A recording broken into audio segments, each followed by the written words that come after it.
Si tu veux te rapprocher du Saint-Esprit, retiens ces 4 clés qui peuvent transformer ta relation avec lui. On est nombreux à vouloir entendre davantage la voix du Saint-Esprit, à vouloir se rapprocher de lui. Eh bien, c'est plus simple qu'on ne le pense. Première clé, lire la parole avec une attente de révélation. On ne lit pas seulement la Bible pour la lire, on la médite. Et si avant de commencer à lire la parole, on prenait quelques secondes pour dire Saint-Esprit, parle-moi, révèle-moi Jésus à travers ta parole. Ouvre mes yeux sur ce que tu veux m'enseigner aujourd'hui. Plus on invite le Saint-Esprit dans notre lecture, plus la parole devient vivante. Deuxième clé, apprendre à écouter et à pratiquer sa présence. Prier, c'est une relation, c'est parler, mais c'est aussi savoir écouter.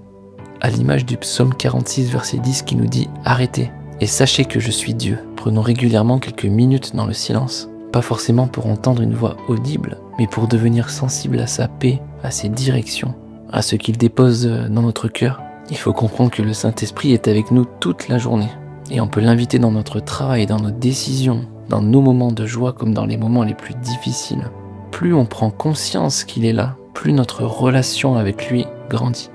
Troisième clé, mourir à soi-même chaque jour. Paul dit dans 1 Corinthiens 15, verset 31, « Je meurs chaque jour ». Cette phrase peut sembler étrange, mais ça veut juste dire que chaque jour, nous sommes invités à abandonner un peu de notre orgueil, nos besoins de tout contrôler, nos plans, pour laisser davantage la place au Saint-Esprit et à ses directions. Et c'est peut-être pas toujours confortable, mais c'est souvent là que Dieu peut agir avec puissance. Et enfin, quatrième clé, faire de la repentance un style de vie.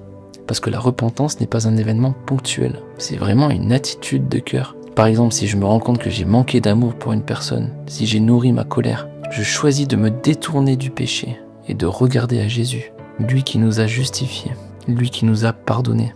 C'est ça, vivre dans la repentance, c'est garder un cœur sensible à la voix du Saint-Esprit et choisir chaque jour de revenir à Dieu.